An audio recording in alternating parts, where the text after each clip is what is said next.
Hello, welcome back to another comic pressing 101 video. As always, I always try to reiterate this message across each video that whatever I'm showing is just my way, my methods. I have no idea what other people do. I don't care what other people do. If they're happy with their results, that's fine. I am very happy with my results using my methods. Okay, so usually I pay no attention. I usually get more annoyed whenever I hear or read someone else comment about whatever they're doing is the best of what, based on what. You don't show me anything, you don't do any video, so what is best of anything, right? So until you show me proof, I don't care. And even if you can show me proof, I'm pretty sure it's not going to be better than what I'm doing. How's that for arrogant? Regardless, okay? I always encourage people that whatever you see me do yourself a favor and play around with your own methods. Okay? Discover for yourself what is working and what's not working. But that's how you learn. That's how I learn. Okay? I learn new things all the time over the past 11 years. So it is an ongoing learning process, even though I think I'm getting close to a point where there's very few situations that I don't know how to work it. That being said, I highly encourage people that watch this series to watch it, play around with it, test it, use different kind of methods, derive your own theory on how things should work or should not work, and then decide for yourself what's best for you. At the end of the day, okay, it's up to you to take in what I'm saying here and figure out what works best for you. There is no set rule.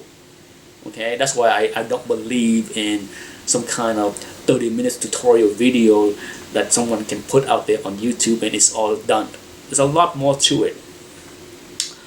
So for this video, let's talk about something that I do for every book.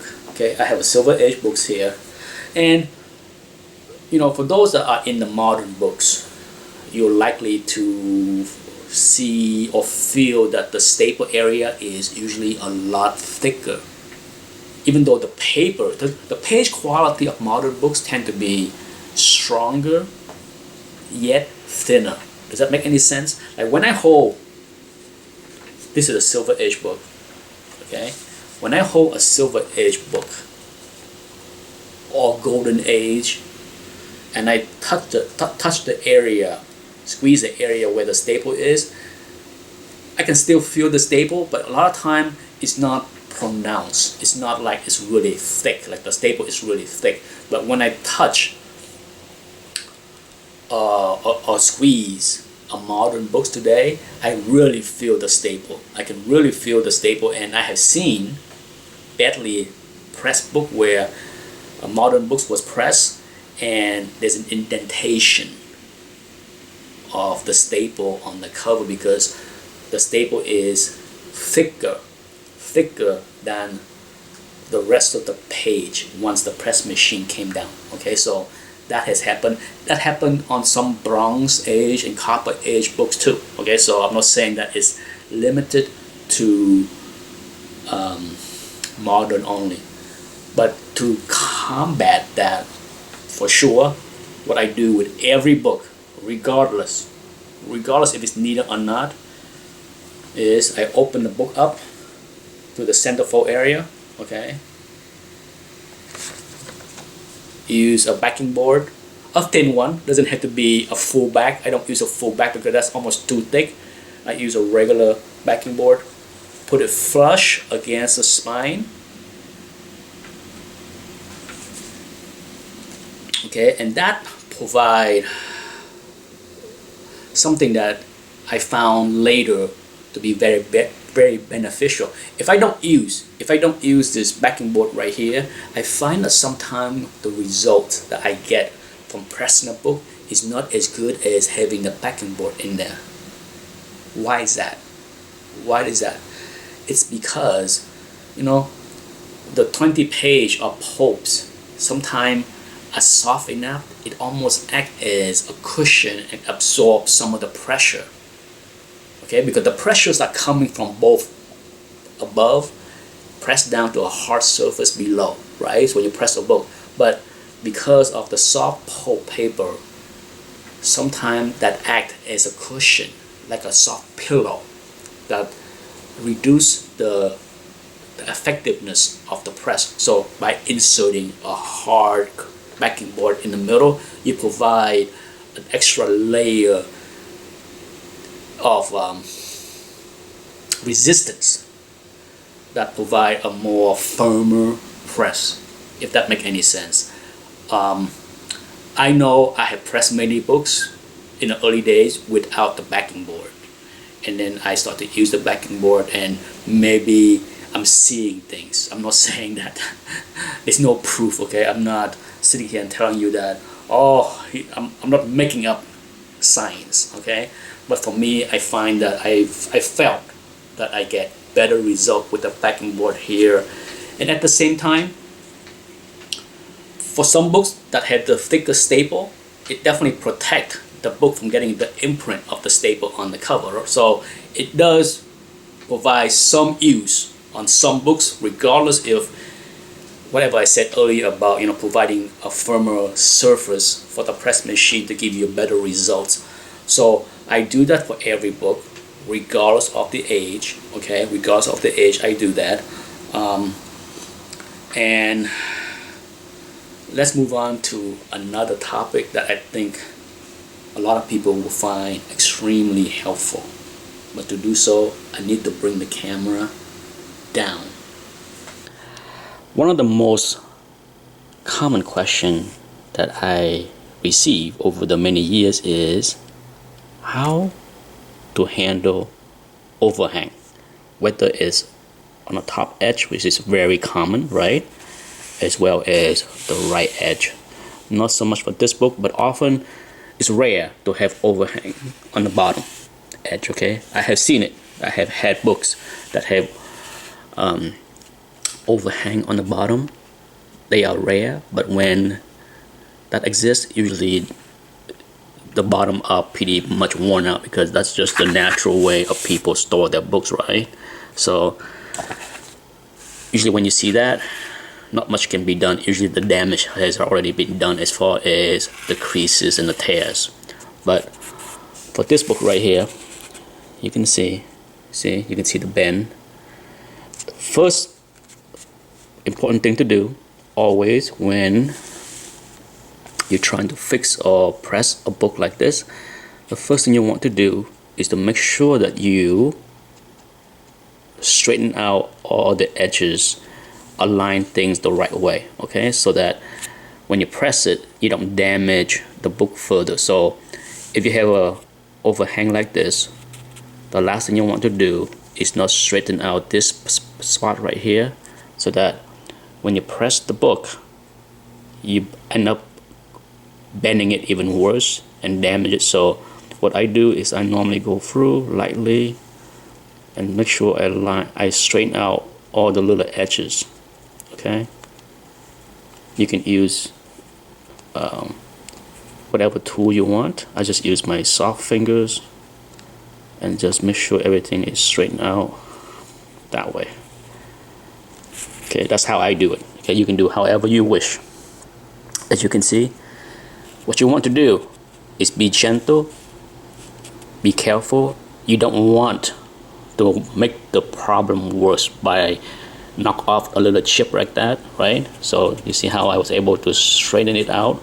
So when you do a good job straighten out all the tears, it will look so much better after a press. Okay, so you look like here, this is not a book I normally would press, okay, because it's have a lot of other issues. It's a production print on this thing, and then as you can see, it's low to mid grade, a lot of wears and tears on the spine, right? So it's not like a book I normally would press, but I might do it for this video just to show the improvement. So you can see, so make sure you straighten out, clean up all the edges, and then okay, so as is, right? If you put this book under press, what's gonna happen? Nothing here, okay? Because there's no resistance below to help put pressure on the edges of the cover, right? So there's no way to improve this book as is under a press without adding anything to it. So what is the solution? A simple piece of paper, okay? A simple piece of paper. So what I will do is I will show you how I put it there, okay? So give me a second, I can't do this with one hand. All right, I'm back. All right, so you see there's a piece of paper right beneath the cover, okay? Between the splash page and the cover, okay? And as you can see, I need to straighten out all this little chip like that, okay? So put in a little effort, okay, to make sure that everything line up as neatly as possible, okay? And as you can see, the piece of paper is flush against the spine, okay? Flush against the spine like that, okay? This is also very helpful in reducing spine ticks, okay? That's another tip for pressing. Now, pay attention to where the staple is, okay? See where the staple is? Both tops and bottom staple, you see that? How is that this page is flush against the spine?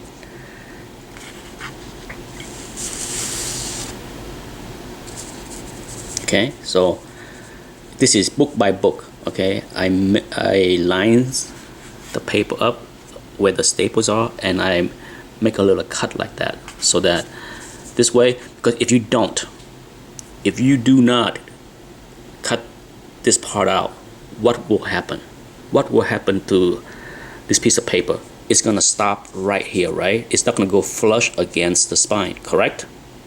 So visualize how this piece of paper is gonna be, and visualize what's gonna happen after you lower the press down. What's gonna happen is depend on the cover stocks, on how thick or how thin it is, you will get a line, like an indentation on the cover near the spine all the way where the piece of paper is. You don't want that, okay? That's the last thing you want to do, is add more flaws to the book. It's not going to be very visible a lot of time. It's not going to show, but it has happened to me enough time, barely, just barely enough, that I rather not take the risk of that happen. So a little effort go into putting the cut right that, allow the piece of paper to go flush. And like I said, when you have this piece of paper beneath the cover, you'll be surprised of how more effective a press will be as far as reducing the spine tick and indentation. Trust me, if you have never used a piece of paper before beneath the cover, let me know if you see improvement in the results, okay? Once you use a piece of paper. Of course, I have not shown here, but when I put this under the press, for sure I will put a piece of packing board right in the middle, okay? So as I mentioned, this is not the kind of book that I normally would press, but for this illustration and demonstration, I will do it, and we will come back to see the results, okay? Okay, after 10 minutes under a press and a proper cool down, let's take a look at the book, okay? Okay, so you see, there you go.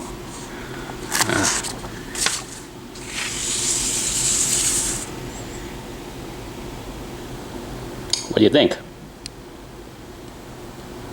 Much better? Much improved? Okay, like I said, make sure you line up all the little tears so that it look better. So if you go back and rewind and watch what this area looked like before and what it looked like now, take a look for yourself. Okay, there's a piece of paper. So there you go. Not too hard, correct?